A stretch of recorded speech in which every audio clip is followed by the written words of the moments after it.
Welcome back, learner. In the e-learning platform of GS College of Commerce, Varda, I am Assistant Professor Amol Patil. Welcome you all.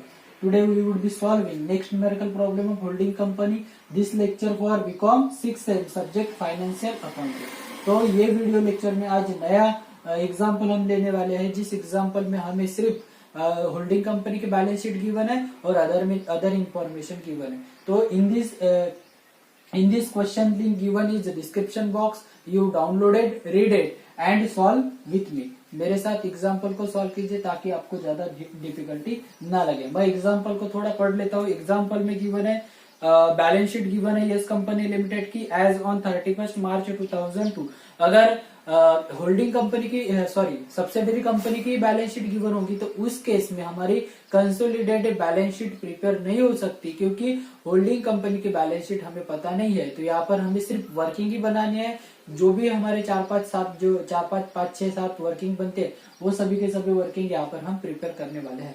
तो चलो example की तरफ बढ़ते हैं. तो liabilities में गिवन है शेयर कैपिटल, उसके बाद general reserve, profit loss account में दो तरीके का बैलेंस है. एक balance on 1 April and profit for the year. इसका मतलब कुछ जो बैलेंस था वो प्रीवियस ईयर का था, 1 अप्रैल के पहले का 1 अप्रैल का बैलेंस था, और इस साल भी हमने कुछ प्रॉफिट को अर्न किया था. नेक्स्ट क्रेडिटर गिवन है. वैसे ही असेट साइड में land and building, plant and machinery, current assets और प्राइमरी एक्सपेंसेस. अदर इंफॉर्मेशन में गिवन है first adjustment. H limited has acquire 24,000 shares of yes limited on 31 जुलाई 2001. तो ये कंपनी के पास टोटल कितने शेयर्स गिवन है? 30,000 शेयर्स यहाँ पर गिवन है. हमने कितने परचेस किया है? तो 24,000. तो यहाँ पे आप रेशो निकाल सकते हो. तो रेशो कैसे निकालेंगे आप? Step number one. तो आप रेशो निकालते समय मेजोरिटी रेशो निकाल सकते हो या शेयर होल्डिंग रेशो भी यहाँ पर निकाल सकते हो. तो मैं इस एग्जांपल में शेयर होल्डिंग रेशो निकालता हूं. शेयर होल्डिंग रेशो में आएगा. सब्सिडरी कंपनी के पास कितने शेयर्स है? 24,000. टोटल कितने थे? 30,000. बचे रिमेनिंग कितने बचे? 6,000. तो इसका जो प्रोपोर्शन निकल के आ जाएगा कितना रहेगा? 4:1. ये हो गया किस केस में? शेयर होल्डर रेशो केस में. अगर आपको मेजोरिटी रेशो के साथ में निकालना है तो कैसे निकालेंगे? ये हो गई स्टेप नंबर 1. अगर आपको मेजोरिटी के साथ निकालना है तो मेजोरिटी रेशो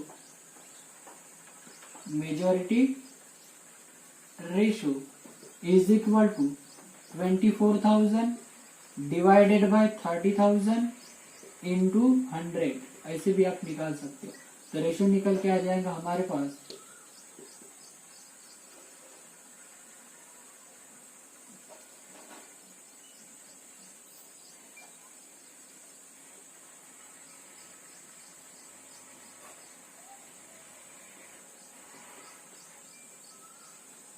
टोटल कितना आ जाएगा? 80% यहाँ पर रेशो, मेजोरिटी रेशो यहाँ पर निकल के आ जाएगा. उसके बाद स्टेप नंबर 2 निकालते हैं.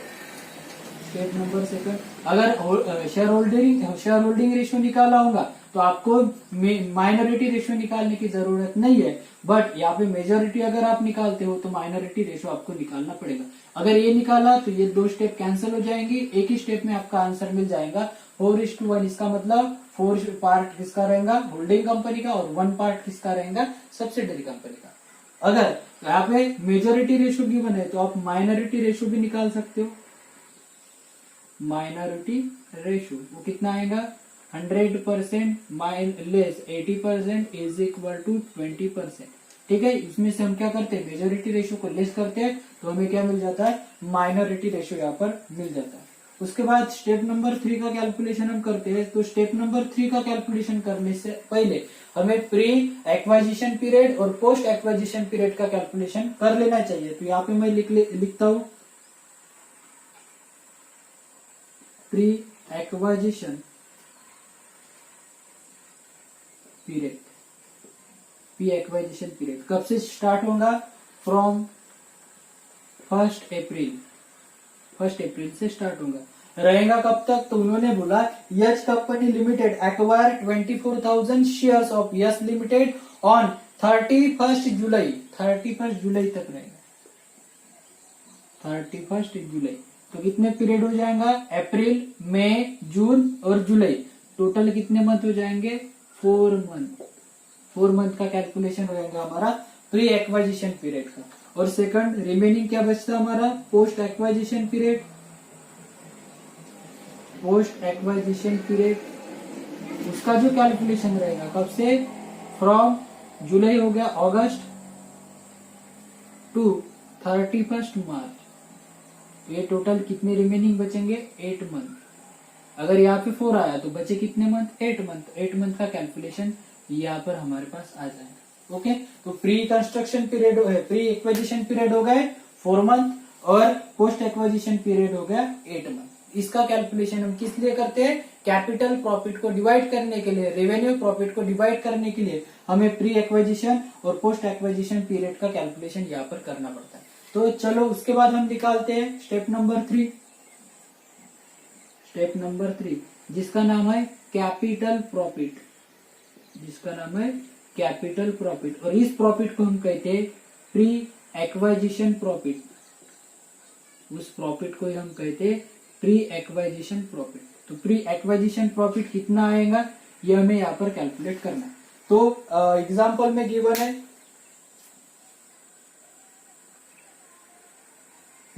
एग्जांपल में गिवन है जनरल रिजर्व गिवन है। तो जनरल रिजर्व टोटल कब निकालते हैं, 31 मार्च को ही निकालते हैं। इसका मतलब यहाँ पर एडजस्टमेंट में कुछ गिवन भी नहीं। तो जनरल रिजर्व हमारा क्या रहेगा, पूरा का पूरा प्रीवियस ईयर का ही प्रॉफिट रहेगा। तो यहाँ पे हम लिखेंगे ओपनिंग बैलेंसेस में,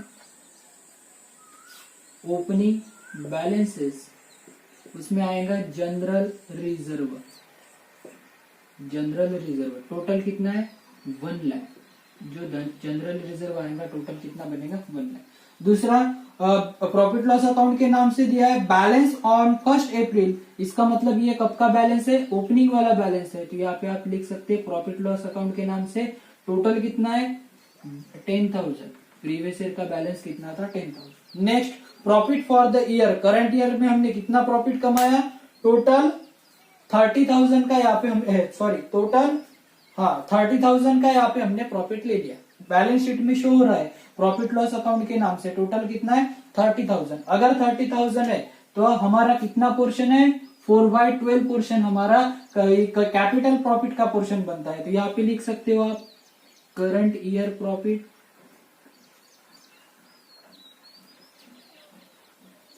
current year profit, current year profit total कितना है, 30,000।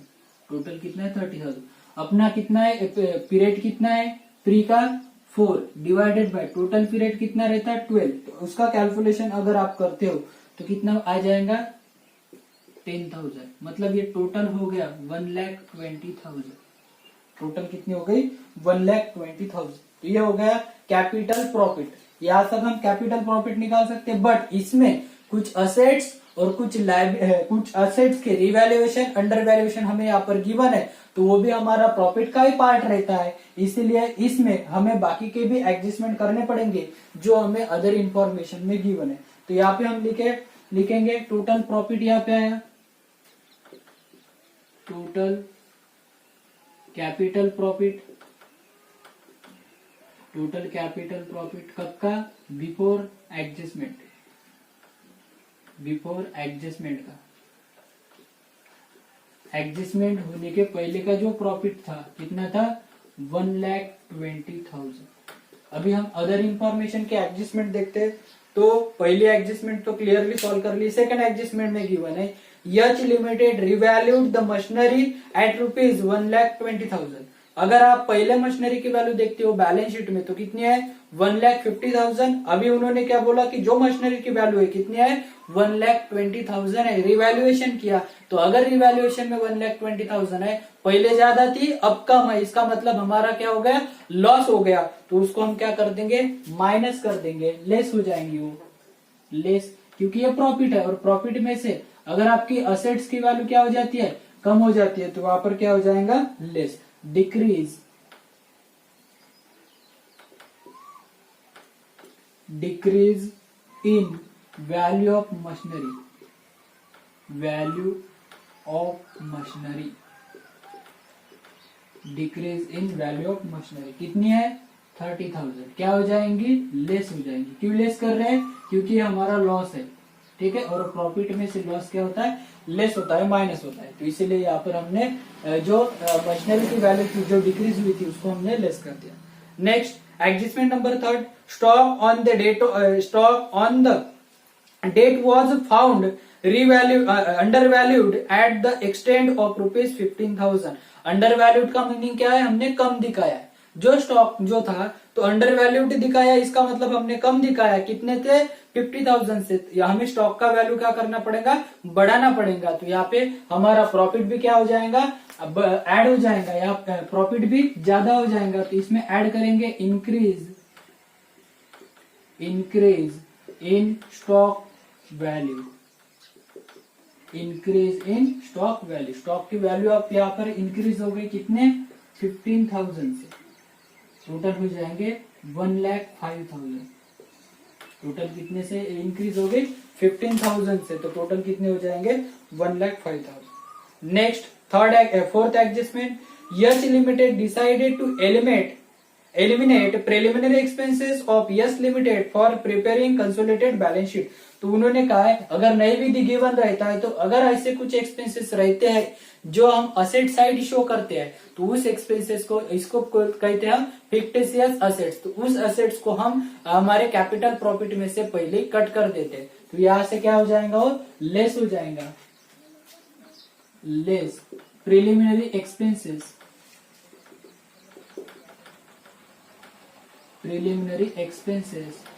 Return of preliminary expenses return. Total है प्रिलिमिनरी एक्सपेंसेस की 20,000 तो रिमेनिंग हमारे पास बचेंगे 85,000। रिमेनिंग जो हमारा प्रॉफिट बचेगा वो कितना रहेगा 85,000। ये हो जाएगा हमारा कैपिटल प्रॉफिट। ये हो जाएगा हमारा कैपिटल प्रॉफिट। ये हो गया टोटल कैपिटल प्रॉफिट। ये कैपिटल प्रॉफिट में हमारा भी कुछ पोर्शन है और सब्सिडरी कंपनी का भी कुछ पोर्शन है। तो वो पोर्शन हमें यहाँ पर निकालना पड़ेगा। तो हम यहाँ पे निकालेंगे share in H limited. Share in H limited का शेयर हम निकालेंगे तो टोटल यच लिमिटेड का शेयर हो जाएगा। टोटल कितना आया 85,000 में हमारा कितना अगर परसेंट में देखते तो 80% है और इसमें प्रपोर्शन में देखते तो 4/5 है।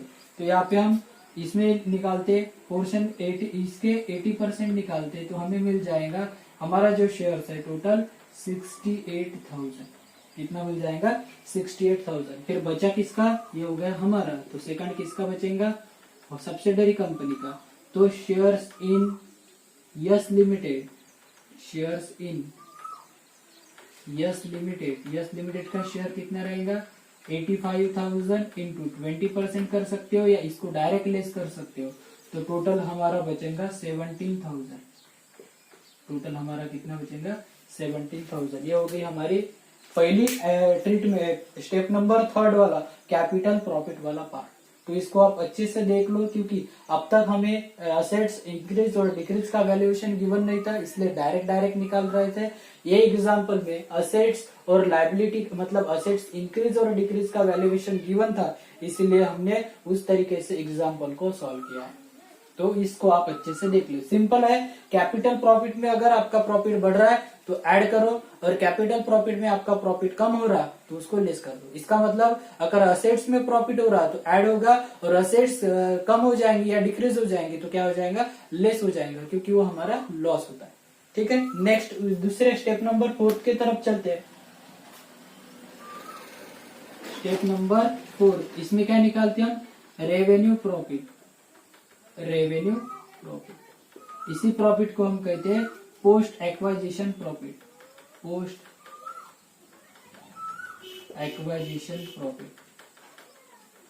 उसी प्रॉफिट को कहते हैं पोस्ट एक्वाजिशन प्रॉफिट। और टोटल कितना आ जाएगा जनरल रिजर्व का कोई पोर्शन नहीं आएगा। प्रीवियस ईयर का जो बैलेंस है उसका भी कोई पोर्शन नहीं आएगा। करंट ईयर के प्रॉफिट का पोर्शन आएगा। तो करंट ईयर प्रॉफिट कितना हुआ था हमें current year profit, total current year profit हमने अर्न किया था टोटल 30,000। कितना किया था अर्न 30,000। हमारा जो पीरियड है पोस्ट एक्विजिशन का वो कितना है, यहाँ पर निकाला हमने 8 मंथ, तो हमारा प्रॉफिट का पोर्शन भी कितना हो जाएगा 8 डिवाइडेड बाय 12, तो यहाँ पे कितने आएगा 20,000। यहाँ पे टोटल कितना आएगा 20,000, तो 20,000 हो जाएगा हमारा रेवेन्यू प्रॉफिट। इसको भी हम दो हिस्सों में बांटते हैं। पहले आएगा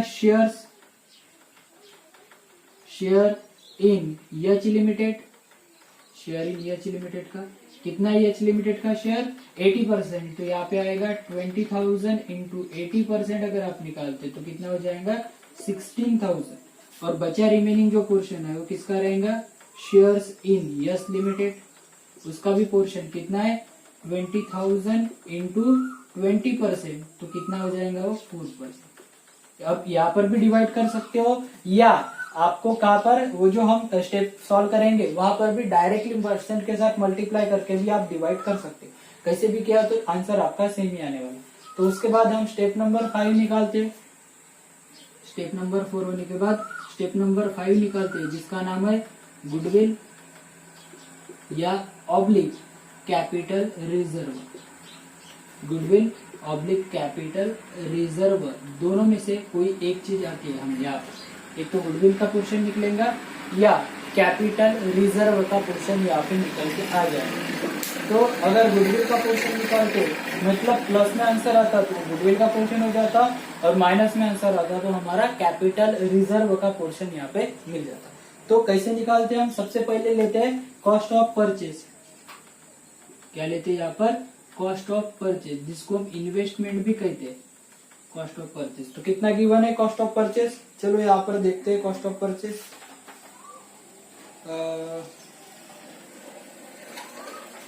यहाँ पर हमें कोई भी कॉस्ट ऑफ परचेज गिवन नहीं है, इसका मतलब ना तो हमारी गुडविल निकलेंगी और ना कैपिटल रिजर्व निकलेगा। क्यों, क्योंकि हमारे पास इसकी बैलेंस शीट गिवन नहीं है, और बैलेंस शीट गिवन नहीं है इसका मतलब हमारे पास ना तो यहाँ पे उन्होंने कोई मेंशन किया है कि कितना प्रॉफिट है क्या है, सिर्फ हमें क्या निकालने के लिए कहा है, कैपिटल प्रॉफिट और माइनॉरिटी इंटरेस्ट को निकालने के लिए कहा। तो इसीलिए हमारे पास गुडविल और कैपिटल रिजर्व नहीं आएगा।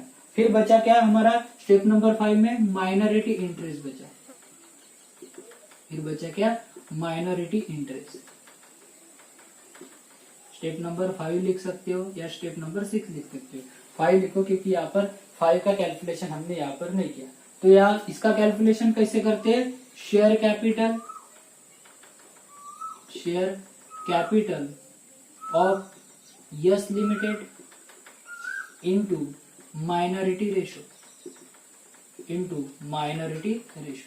तो कितने शेयर्स बचे हैं, डायरेक्ट भी आप निकाल सकते हो, यहाँ पे 6,000 शेयर्स को भी बजाया है, या आप टोटल कर सकते हो। टोटल कितना था 3 लाख, टोटल कितना था 3 लाख इंटू 20% अगर आप निकालते हो तो आपका कैलकुलेशन कितना बन जाएगा 60,000, या यहाँ पर डायरेक्ट गिवन है 6,000 शेयर है तो 6,000 इंटू 10, तो आपको डायरेक्ट 60,000 का कैलकुलेशन मिल जाएगा। उसके बाद इसका माइनॉरिटी का किस किस में है, कैपिटल प्रॉफिट में भी पोर्शन है और रेवेन्यू प्रॉफिट में भी पोर्शन है, तो कैपिटल प्रॉफिट वाला भी ऐड हो जाएगा और रेवेन्यू प्रॉफिट वाला भी ऐड हो जाएगा। तो यहाँ पे लिखेंगे हम shares in capital profit, shares in capital profit. Capital profit का पार्ट है उनके पास कितना 17,000, ठीक है। और then shares in revenue profit, shares in revenue profit का भी कुछ पोर्शन है, कितना है 4,000, टोटल हो जाएगा 81,000। टोटल कितना बन जाएगा 81,000, ये बन जाएगा हमारा माइनॉरिटी इंटरेस्ट। तो इस तरीके से एग्जाम्पल को हमें यहाँ पर सॉल्व किया है। तो इस एग्जाम्पल को आप अच्छे से देख लीजिए, क्योंकि ये एग्जाम्पल में आपको एडजस्टमेंट गिवन है और एडजस्टमेंट के इस पे हमने कैपिटल प्रॉफिट का इतना सारा बड़ा सा कैलकुलेशन यहाँ पर किया है। तो वो कैलकुलेशन समझने के लिए आपको एग्जाम्पल सॉल्व करना पड़ेगा, ठीक है। मेरे साथ एग्जाम्पल को सॉल्व कर सकते हो, पहले तो आप उसको एग्जाम्पल को कॉपी में नोट कर लो और मेरे साथ एग्जाम्पल को सॉल्व करो, ताकि आपको इजीली पता चल जाएगा कि एग्जाम्पल कैसे कैसे सॉल्व करते हैं। ठीक है, ये हमारा एडिशनल मतलब अलग वाला है, तो यहाँ पे हम एक साथ भी पहले निकाला तो बाद में भी मल्टीप्लाई करके डिवाइड कर सकते हैं, या उसी समय हमने क्या कर दिया उसका शेयर अलग अलग दिखा दिया। ठीक है, बाकी का हम नेक्स्ट टाइप के साथ आएंगे और नेक्स्ट एग्जाम्पल डिस्कस करेंगे। तब तक के लिए ये एग्जाम्पल को आप प्रैक्टिस में लाइए।